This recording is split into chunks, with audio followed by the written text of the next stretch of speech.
I just completed my first ever half marathon, just got into running, and I am loving it, and there's so much to it. And so today in this video, I want to talk about the shoe rotation I had in my half marathon training plan and what shoes I used for my first ever half marathon. And obviously, as you hear that, you can understand I'm a beginner. I'm just figuring it out, but I wanted to show you kind of what I did as a first time runner, first time ever doing a race, what that looked like for me and how it felt for me, and just kind of the shoes that I used as I was training and my thoughts on each of these pairs. And so basically, I'll tell you about the shoe, kind of what its use is for, and how I felt about it. And so I'd like to start off with the Saucony Ride 15s.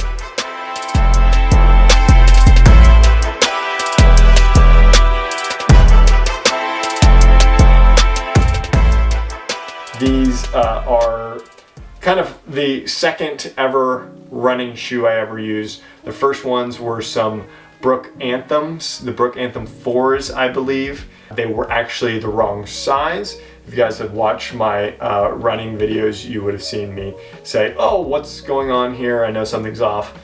These shoes are the wrong size. They were actually a half size too small, and so I needed some other shoes, and I found these. I actually found these on Amazon for just 50 bucks. So I thought that was a pretty good deal.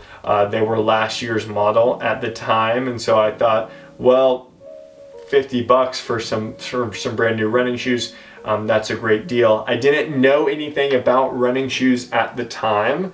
I'm a little more versed in it now, but basically these Saucony Ride 15s are what in the running world they refer to as daily trainers. And so what daily trainers are for is for basically the bulk of your running. So daily trainers are a little bit more durable. They can stand more miles than like race shoes that you see here. So race shoes are meant more for speed and just using on that race day and things like that. But these are meant for doing a lot of miles, taking a lot of miles in the bulk of your training. This is what I've heard. Maybe there's some differing opinions. I haven't heard any differing opinions, but it should be like 80-20. So 80% easy, 20% hard running. And so these shoes, these daily trainers are the things you're going to do that 80% running in. And so I also have some other daily trainers are my Nike Pegasus Trail 4 Gore-Tex edition. I'll be talking more about those later, but I do really enjoy these Saucony Ride 15s. I have a high arch, and so as I was beginning my running, I noticed that there was a pain kind of running on the inside of my lower leg, and I was like, and it just kept happening, and I was wondering why this is happening.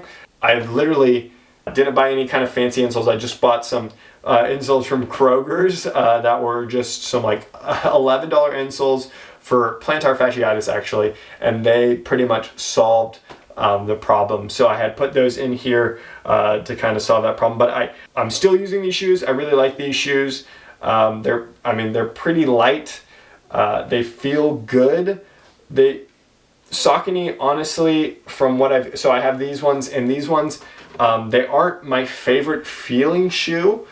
I don't know all the technical terms for things like that, but I did enjoy using these, and I'm going to continue using them, and they've been great for me.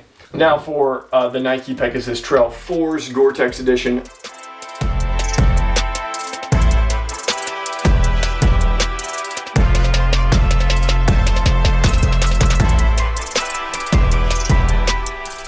The reason why I bought these is because these Saucony were doing me well. They were doing me great. Just as you can see from the front of them, they have holes. They have holes for breathability, and they would get soaked. So I'm living in Portland currently, and it gets pretty rainy here. And so they were getting soaked, my socks were getting soggy, and they were just not fun for runs. So I wanted something that was waterproof, and so I got these Pegasus Trail 4s, and they have done wonders. I've never had any soggy socks or anything like that in these shoes. They have been fantastic. I wear merino wool, like Darn Tough socks, or other merino wool socks when I'm running anyway, so they're moisture wicking as it already is, but these are fantastic. I have never felt warm wearing them. They feel great. They are a bit heavy shoes. You can definitely tell when you've worn some other ones, but if these are the only ones you have, then I mean, and they're fantastic, and they feel great. They're daily trainers. They feel fantastic. They are trail shoes, so they have that trail bottom, but they do just fine on the road. They do fantastic on the road. I really enjoy using these. Yeah, I think they're a fantastic shoe, and they're great. And now for speed workouts, we have my Brooks Launches.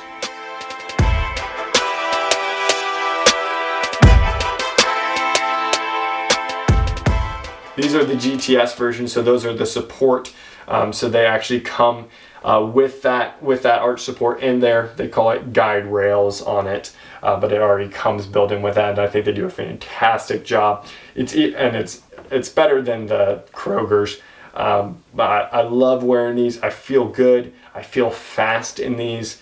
They're pretty light. They say they're specifically made for speed. I trust them. I think Brooks does a great job with their shoes. I really do enjoy using their shoes. There's really not that much to say. They can get a little wet. They're a little less breathable than the Saucony, so the wetness isn't as bad of a deal with these. And I enjoy using them for my speed workout. So that looks like intervals. That looks like fartleks, things like that. I'm gonna be using these guys. And then for race day, I used the Saucony Endorphin Pro 2s.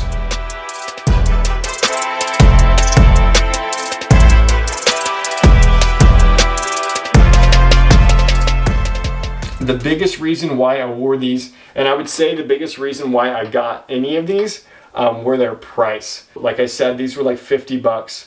I got these on sale, I want to say for about a little under $80. So they were on sale, and Nike had a coupon at the time.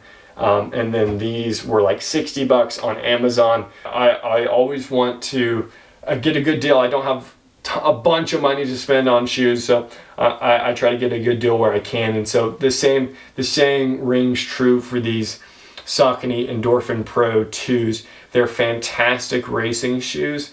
I mean, they're on the 4s now. They just released the 4 like very recently, and so the 3s were out when I got these, and I knew the 3s were good, and I was like, well, it has a carbon plate in it, and I know, I'm like, oh, I don't know anything about running. I'm a slow guy. I ran a 2:11 half marathon. Do I need the carbon plated shoes? I don't know, but I felt good in them. I enjoyed using them. It was fun. They were just $80 for some carbon plated shoes. I thought that was a good deal. That's why I got them in this color. Not specifically love this colorway, but it was the one that was the cheapest on Amazon. Again, Amazon gave me those good deals. So yeah, I loved using these for the race.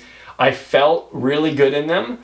The only other time I used them was for the dress rehearsal, Nike Run Club. I did that training program, and they had a dress rehearsal for me where they wanted me to use race day shoes. And I honestly didn't feel great about them on that day, but I was running a little bit faster during race day, and they felt a lot better. I really never felt like I've heard when you're wearing shoes, you don't want to feel like you're wearing them. And I truly felt that when I was wearing these. I didn't feel like I was wearing them. I felt like they were supporting me and doing a great job. Afterwards, when I was done with the race, I felt good. I didn't feel very fatigued. I really had no pain. I had a little pain in my knee and my ankle after the race, when I was going upstairs and downstairs. But that pain went away quickly, and yeah, I didn't really have any soreness, and I don't know if it's thanks to these Saucony Endorphin Pro 2s, but I really did enjoy using them. I feel very cool in them. They have a carbon plate in them. It makes me feel cooler. If you're going to get race day shoes, I would recommend, and you're not a pro, you're not like anybody special or anything, and you're just doing this for fun and you're enjoying it, I would highly recommend getting something like the Pro 2s or something like that, so you can get a cheaper carbon plated shoe. I mean, a great shoe. If runners were using this whenever this came out and it was top of the line then it's good enough for little old me, isn't it? And so those are the shoes that I used for my training for the half marathon, and they are going to be the shoes that I'm actually using for my training for my full marathon. I'm going to keep using these guys. They've done me a fantastic job, and I'm excited for the full marathon. So I hope you guys enjoyed. I know it wasn't a super technical review or anything of these shoes, but I just wanted to let you guys know what I've been using, what's up with them, and how I felt with them. I know I really haven't said much negative things about them. I not a shoe connoisseur by any means, but I just wanted to give you guys a little insight into what it looks like for me personally as I'm using a shoe rotation in my training plans, and what it may look like for you as a beginner as you're looking for maybe some cheaper options of shoes you can wear, because they can get pretty pricey. So these are fantastic, and they do the job.